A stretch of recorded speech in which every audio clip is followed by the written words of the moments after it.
Hello and welcome back to the Andromeda of the Judy Niemeyer Quiltworks pattern. I am doing the Forget-Me-Not colorway, but this should help you no matter what colorway you are doing, especially if you are newer to the Judy Niemeyer patterns. So this month I am working on these fans, and then to finish out the square in the center. And so those are going to be really big template pieces. There's not a lot of piecing there. It'll be just a little bit of paper piecing here. Just as a reminder, we've already completed all the rest of these pieces in the center. So after this month, when we get the these fans done and have these templates, then we can actually put this center square together. And then after that, it'll be putting together these corners to be able to add on, because that is the extension for the queen size. So this will be 99 inches squared. Again, my name is Kimberly. I am not a certified instructor for Quiltworks or Judy Niemeyer patterns. This is just something that I am doing on my own and showing you how things go to try to help you out if you're doing one on your own. So this month I am again working on those fans. It is page 19, starting on page 19. Actually, the foundation piece of it starts on page 18, but most of the instructions start on page 19 in the book, and then continue on through 20 and 21. So I'm going to lay all of this out for you. So the first thing that you're going to grab is your C1A and C1B. These might be the same fabric. These might be two different fabrics. These are the same fabrics for me, so that makes it a little bit easier. You're gonna do 7-inch strips of each of those. So I had 2 7-inch strips of the A and 2 7-inch strips of the B. It shows 14 inches here, but that's the total that you need for each. You're gonna split those into 7-inch pieces.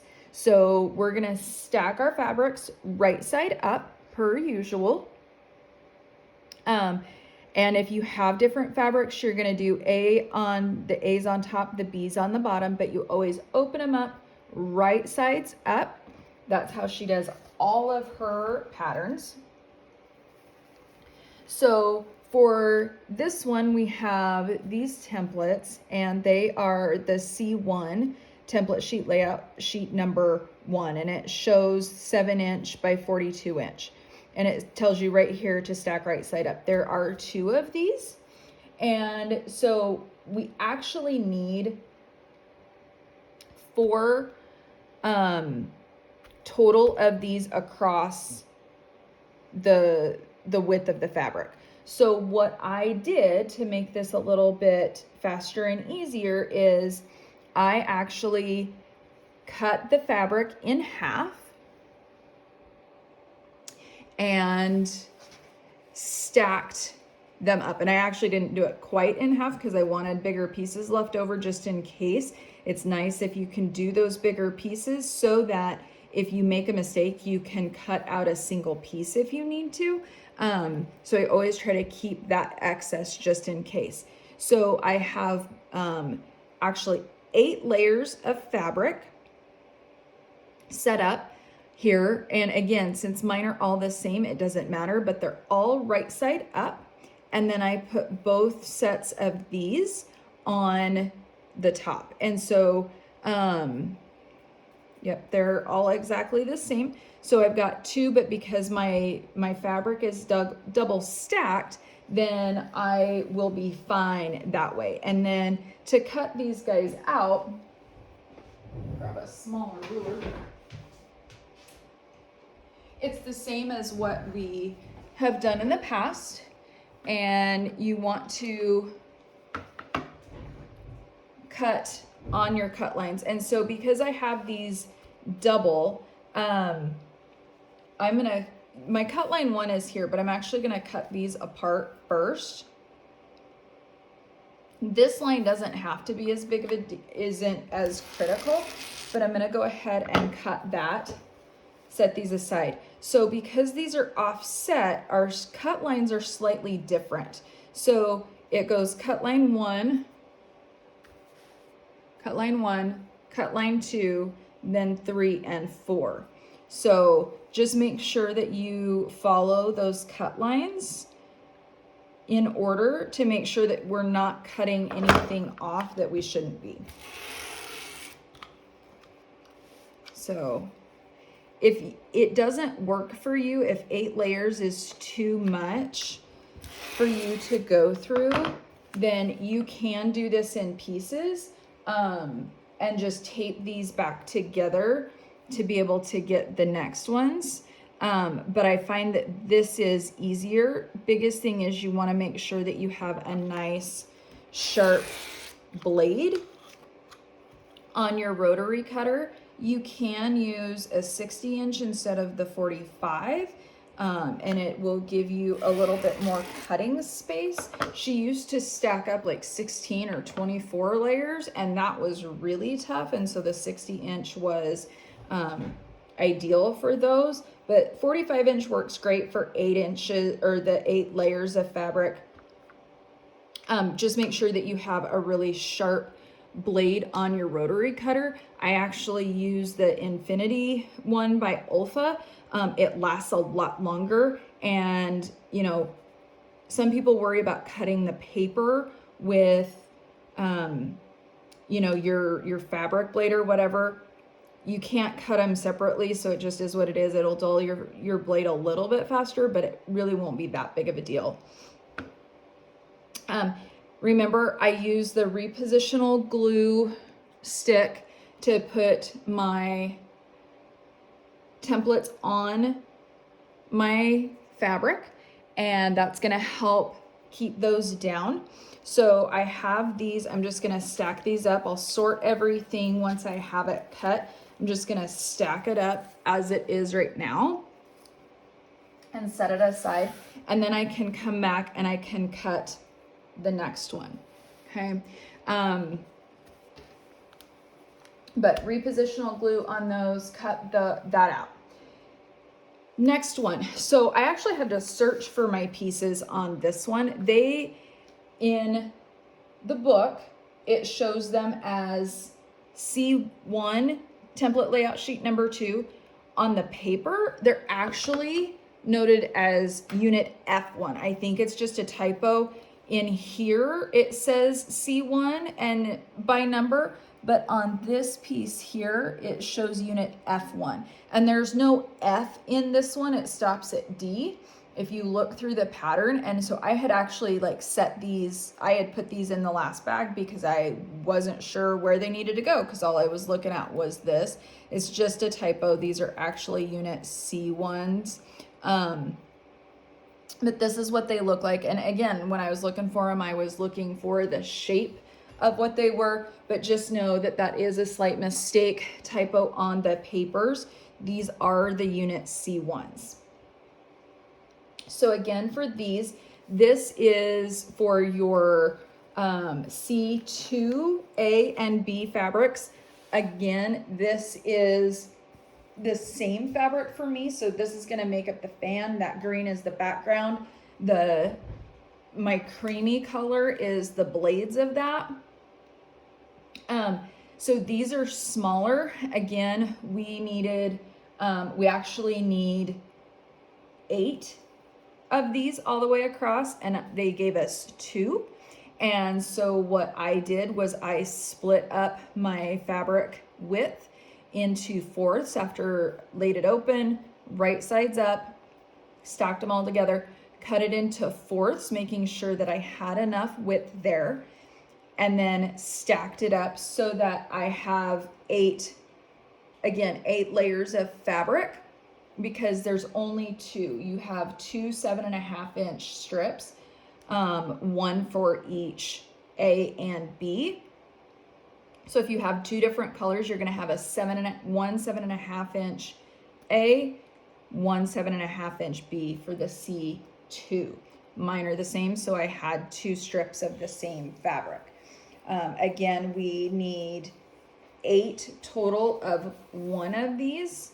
So since I can put them side by side, I quartered my fabric.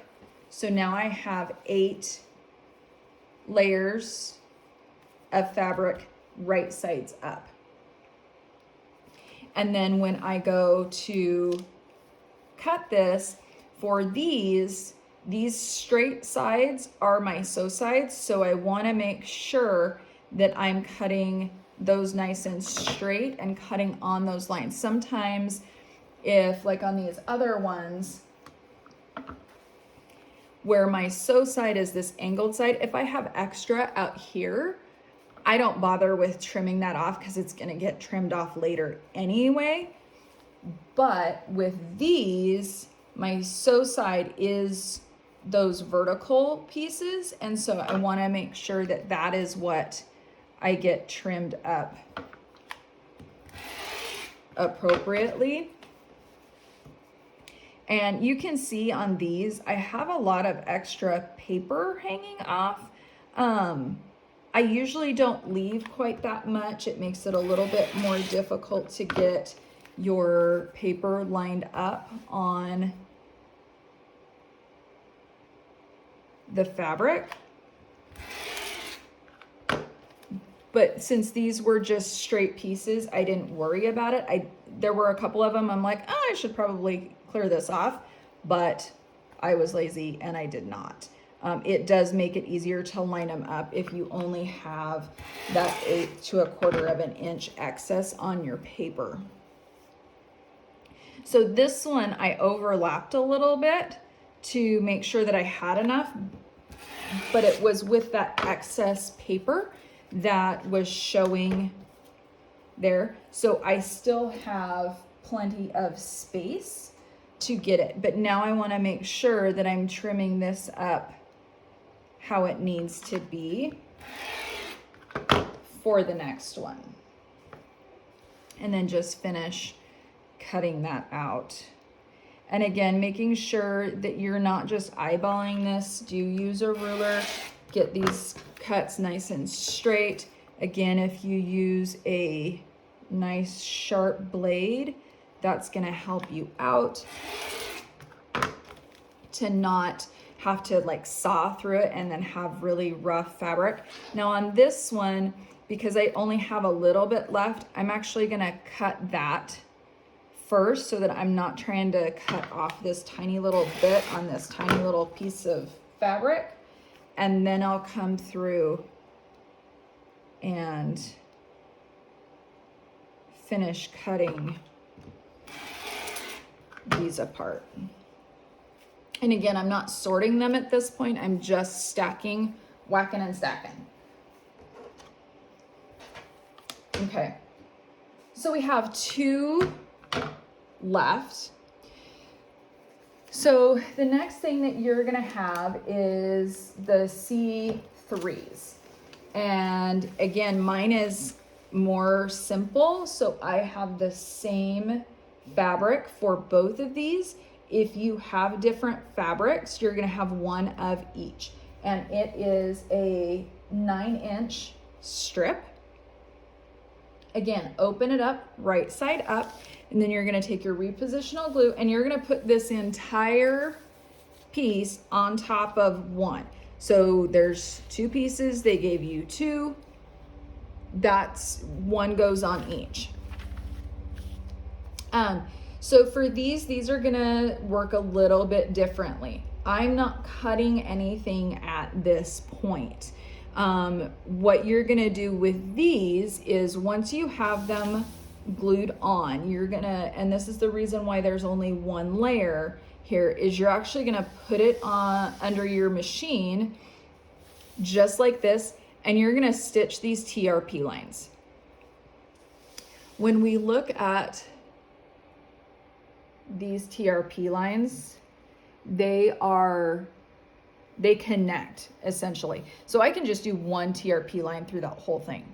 Okay, I don't have to make that 2 separate ones because they just connect. And so you can do this 3 different ways, really. You can lift up your fabric, fold it on that TRP line, and mark it with chalk or something that's going to wash out later. Don't use an iron or heat release, because you're going to be ironing these potentially before you get to sewing them. And or if they are in a room that's too hot or in front of a heater or anything like that, that ink could disappear. So you want to use something like chalk that'll wash off but is not heat based.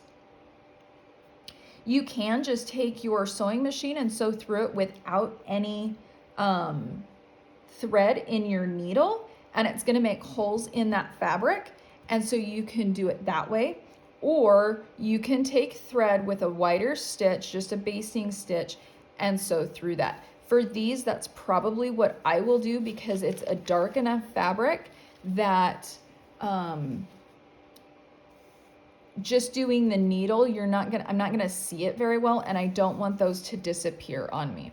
So before we do anything with this, it's gonna have to go under the needle first. But you have the Unit C1 layout sheet number 3, 1 on top of each of your C3 pieces. They're identical, so it's not gonna matter if you have 2 different colors, A or B, but I think most of these are going to be the same because they are that edging on your fan. So we're not going to cut anything here at this time. We're going to do those TRP lines. Then once you have those TRP lines sewn, then we're going to take and cut these out. I will do another video on how to cut out those curves, because that is going to look a little bit different than your typical straight cut. Now our last one for our layout sheets are the C4s. So again, these are the big templates to finish out that square. These should all be the same color for you. You are going to cut 4 18-inch strips. So you need a total of 2 yards of this fabric, 18 inches wide each. And then you have these really big template sheets that are gonna go on it. And so again, use your repositional glue. There's not a lot of extra top to bottom on here, so I really wanted to make sure that I was close to the bottom, and then making sure that if I had a little bit of overlap, like you can see here, that it's overlap just on that excess, that it's not overlap on what I'm actually going to cut out. So for these, what I recommend, because they are so big and they will move around and all of that, is I'm actually going to do a sort of quick cut on these in between, making sure that I am not interfering with lines where they are going to meet up. Okay, I want to make sure that I'm not cutting off what I'm going to need in that template. Now, because you have 4 layers here, it's going to be a little bit more of a challenge to get them to cut all the way through. But then here, because I'm so close here, I'm going to go ahead and throw my ruler on this to cut the top part of this template. Now, I want to be careful here because it's going to curve around. So I'm just going to come up. These fabrics will move slightly on you, so just make sure you may have to do shorter cuts instead of long cuts so that it doesn't, you can let that fabric relax back.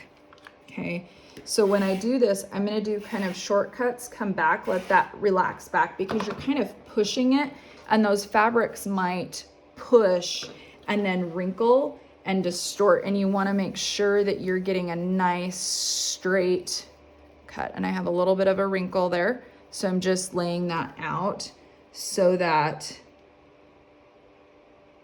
it is not wrinkled when I cut it. And again, we're doing the outside line so that we have room for our seam allowance. Now that I have this one separated, I am going to finish cutting outside that outside line, making sure that I'm doing my smart corners.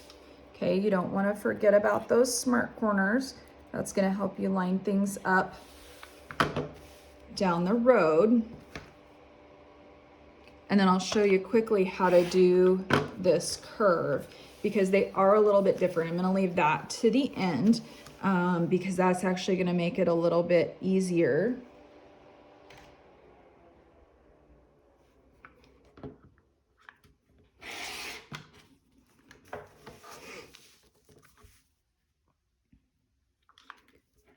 So we're going to cut this. And then when we go to do this curve, what I want to do is I'm actually going to move the fabric curving instead of my blade. So when I get started, and you have to push forward, but instead of moving my blade in a curved manner, I'm actually going to spin that fabric as I move the blade forward. And that's going to make it a lot smoother than if I try to move my blade and curve my blade. So you can see that worked really well. And so as you're moving forward, you're just spinning that fabric, and that's going to work on all of these. Same with the last ones. With all those curves, you're going to want to move the paper and the fabric, not your blade. As far as the curving goes, you're pushing forward with your blade, moving the fabric at a curve. So now with this one, I want to go back and mark these TRP lines. So same thing goes for these guys. As far as your 3 options, they recommend pulling it back, each one, and marking that line. What I will probably do is I will go through and just sew these without any thread, get those holes, and then immediately separate them out and go back and put thread in those TRP lines. So I'm kind of doing it twice, but it's slightly more accurate than trying to reposition that template on there. And then you're not stretching those pieces either, trying to get that template back on. So I'm going to finish cutting out all of these templates and sewing my TRP lines before we go on to the next step. But that's how you cut out all of the fabrics for this next step. You can put this into, if you need to do this in 2 steps, just doing the fan first, then coming back and doing the templates. So the only thing that you would skip at this point, if you would do that, is these C1 T templates, the bigger pieces, and you can come back and do that after you have your fans completed if you want to do that to kind of separate it out a little bit more. But I hope that helps you with the cutting out of your Andromeda fan pieces and template pieces. And then I'll be back and show you the next step when I get all these cut out. Happy quilting!